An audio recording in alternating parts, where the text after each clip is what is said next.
Support comes from the Missouri Forest Products Association, providing more than 41,000 jobs in the production of wood pallets, railroad ties, white oak barrels, hardwood floors, and more. Details at choosewood.com. From the St. Louis Public Radio Newsroom, this is The Gateway. It's Thursday, February 11th. I'm Wayne Pratt. Nick Myers is the new Missouri Republican Party chairman. The certified accountant from Newton County says his goal is to continue winning elections for the GOP. When Missourians understand what the Republican platform and principles are, they'll come out and vote for them. In just a few minutes, Myers talks with St. Louis Public Radio's Jason Rosenbaum about the challenges and opportunities facing the Missouri Republican Party. There is a bipartisan effort in Jefferson City to forgive some or all of the unemployment benefit overpayments during the pandemic. Some Republicans and Democrats have filed legislation to ensure Missouri residents do not have to pay the money back. About 80% of the funding comes from the federal government. Representative Ian Mackey, a Democrat from St. Louis, wants to see the state portion, which is about 20% of the funding, also forgiven. Why wouldn't we want to say to any unemployed person who did not commit fraud, who was inadvertently overpaid, to say, we got it, we messed up, it's on us? The legislation that would require Missourians to pay back the state portion is offering a payment plan with no interest. Many workers in Illinois are also being asked to pay back unemployment benefits. Those independent contractors like barbers, tutors, and freelancers received overpayments because of a state error. The Illinois Department of Employment Security says the pandemic unemployment program could help fix the problem. As Derek Cantu reports, it's designed to provide benefits to gig economy workers impacted by the pandemic. Many PUA recipients had their income levels misreported when they filed their claims, leading to numerous requests to recoup overpaid benefits.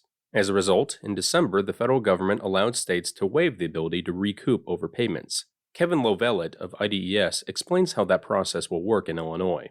The agency is creating the request form and a questionnaire, and the agency will be reaching out to individuals with PUA overpayments and supplying them with this document and asking them if they would like to request a waiver of an overpayment to please fill it out and send it back in. Lovellet says the agency does not have the authority to administer a blanket waiver for all PUA overpayments, hence the request forms. I'm Derek Cantu. Missouri health officials are optimistic efforts to provide COVID-19 vaccines will expand soon. The head of the state's health department says Missouri is expecting a significant amount of that new Johnson & Johnson vaccine next month. Dr. Randall Williams says that only requires one shot. Some Walmart and Sam's Club locations will start providing immunizations tomorrow. Many mayors in the state have been critical of vaccination efforts so far. The Post-Dispatch reports the amount of vaccine available in the St. Louis area will increase next week. The area is expected to receive more than 33,000 doses, roughly double compared to the previous week. The St. Louis County Library is trying to fight social isolation among seniors during the pandemic. Director Kristen Sorth says the library is using federal aid to purchase nearly 1,500 tablets for older residents. She says it's part of the county's Digital Equity Initiative. The goal is to loan tablets for a year to low-income residents who do not have digital access. There is easy-to-use video calling and tons of ways that our seniors can connect to their caregivers and family members. The tablets also come set up with Wi-Fi, email accounts, and information about COVID-19, as well as how to get signed up for a vaccine. Residents with a library card can apply through the end of the month on the county library's website.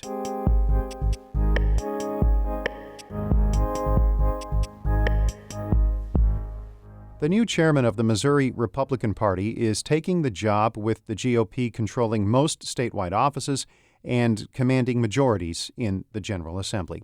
There are questions, though, about whether Donald Trump's departure and party infighting will lead to a more competitive political environment. St. Louis Public Radio's Jason Rosenbaum speaks with Nick Myers about the future of the party.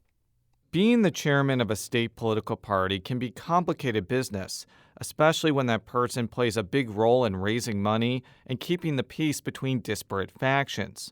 But Nick Myers says his main objective as chairman of the Missouri Republican Party is pretty simple. Well, my goal is to elect Republicans. On paper, Myers' job doesn't seem too onerous.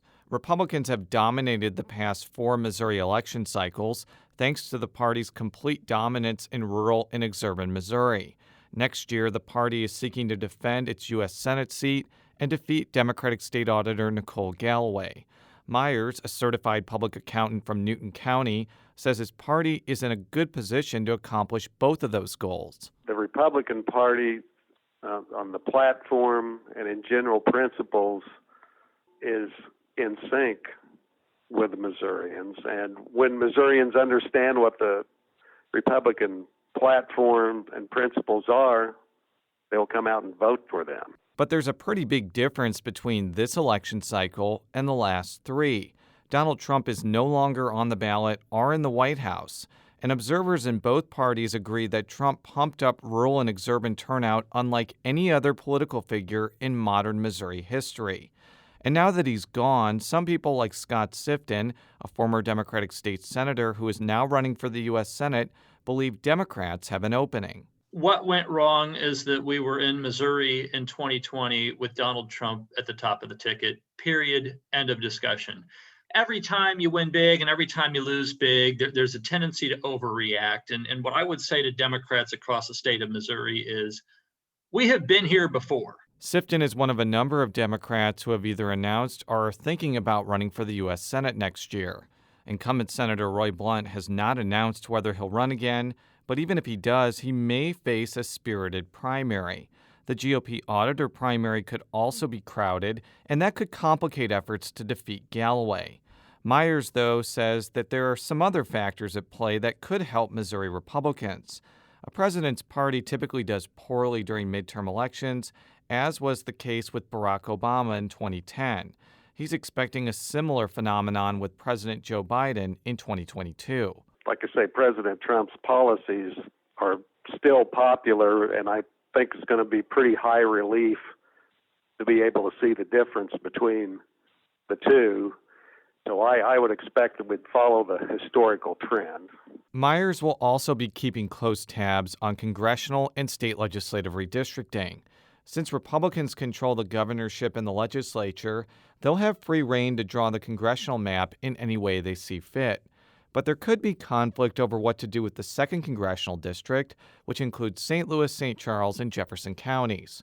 Some GOP lawmakers want to include most or all of Jefferson County in that district, while others like Senator Bill Eigel of Weldon Spring want all of St. Charles County in a congressional district. I think there has definitely been a move to try to put all of St. Charles in the same district, and this might finally be the year in which that happened. So, and that makes sense because as being part of the largest stronghold in the state, you want St. Charles to have that voice if you're a Republican. Myers is also paying close attention to state legislative redistricting, which either bipartisan commissions or appellate judges are responsible for handling.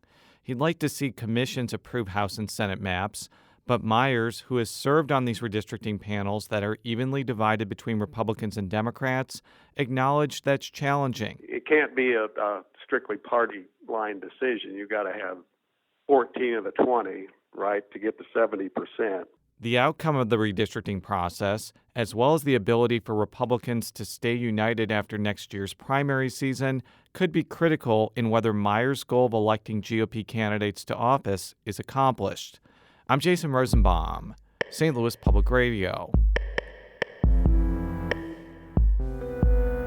Our Fred Ehrlich edited that report. Shula Newman is the executive editor of St. Louis Public Radio. Music by Ryan McNeely of Adult Fur.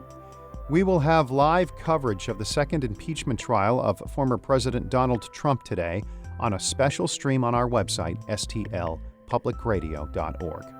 I'm Wayne Pratt. From the St. Louis Public Radio Newsroom, this has been The Gateway. Support comes from the Missouri Forest Products Association. Missouri produces wood pallets, railroad ties, white oak barrels, hardwood floors, and more.